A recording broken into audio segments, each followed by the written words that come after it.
Today I will show you the life story of a Nilotic tribe living in northern, central and southern Kenya, and northern Tanzania near the African Great Lakes region. Maasai warriors dressed in bright red, spears in hand, are an impressive sight to behold.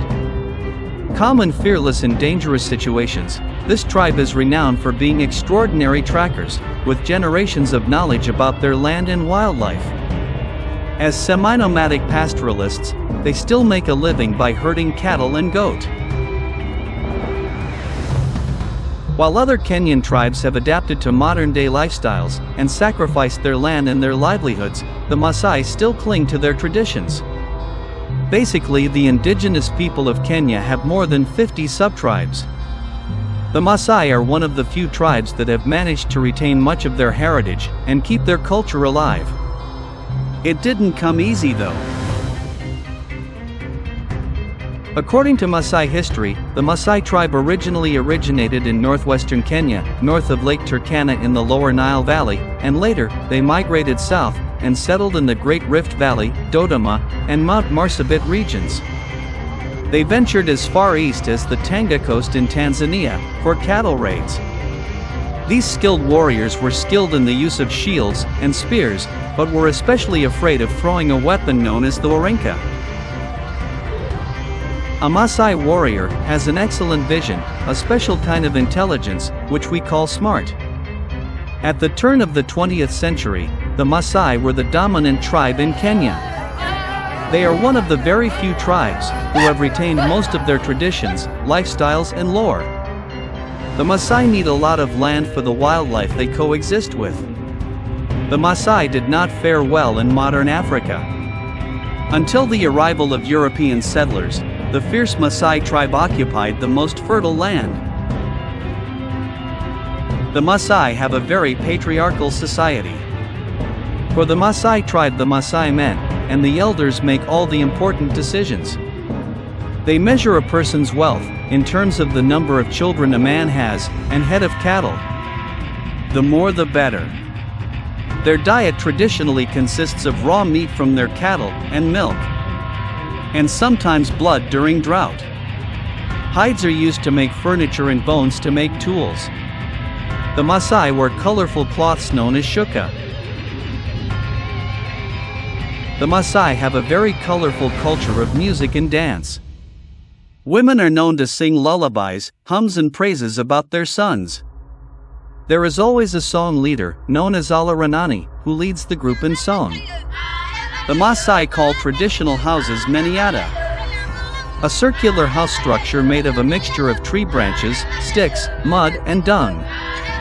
These dwellings are temporary and can be moved when needed for their livestock, whatever suits the Maasai's nomadic lifestyle. The Maasai practice a traditional religion centered on a single deity, called Nkai, or Nai. They believe in both a beneficent and punitive aspect of Nai. Laban, spiritual leaders, play a key role in connecting the Maasai to the divine. Rituals and ceremonies, including sacrifices, are essential in their religious practices, which highlight a strong connection with nature and divine forces. Despite external influences, the Maasai have preserved these unique religious beliefs through the generations. People, both men and women, often shave their heads for important life events such as circumcision and weddings, which symbolize a new beginning. Warriors, however, can wear long braided hair. Children are named after the 3 moons and their heads are shaved, leaving a tuft. Young boys shave before circumcision, and as warriors, they grow their hair long and intricately styled. The Maasai express their cultural identity through unique physical changes. With beadwork playing a key role, colorful patterns adorn the neck, arms, and legs of both men and women. This rosary is a symbol of social status and achievement. Women display traditional beauty ideals by extending their earlobes and wearing distinctive earrings. These visible changes are a significant part of Maasai cultural heritage and identity. Celebrations showcased their rich cultural heritage with vibrant music and dance. Using only the voice, the Maasai create rhythmic songs. They add to the festive atmosphere with beaded jingles worn by both men and women while dancing. Passionate celebrations, occurring mainly during the rainy season, commemorate important life events such as circumcision and marriage and community esteem. Traditionally, the Maasai conduct elaborate rites of passage, including surgical genital mutilation of children to pass into adulthood. The mother word for circumcision, imarata, is used in this ritual for both men and women. This ritual is usually performed by elders, who use a sharp knife and makeshift cattle hide bandages for the process. The male ceremony refers to the intersection of the prepuce. Young women are also subjected to genital mutilation, which is part of an elaborate rite of passage called inuitare. The ceremony that initiates young Maasai girls into adulthood through ritual mutilation, and then prepares them for early marriage. The Maasai believe that female genital mutilation is required, and Maasai men may reject a woman who has not done so, as being considered unmarriageable or of low bride value. Maasai people tend to use the environment when making their medicine. These drugs are derived from trees, shrubs, stems, roots, etc. They are then used in a variety of ways, including boiling them in soups, and eating them to improve digestion and cleanse the blood. Some of these remedies can also be used to treat or prevent disease. The Maasai people add herbs to various foods to prevent upset stomachs, and to aid digestion. The use of plant-based medicines is an important part of life.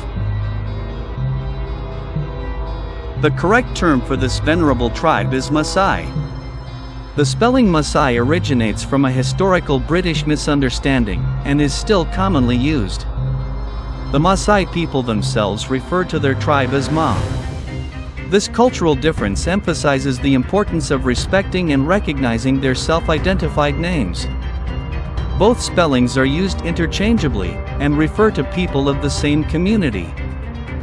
It is important to remember that while the spellings may differ, they are equally distinctive and culturally rich.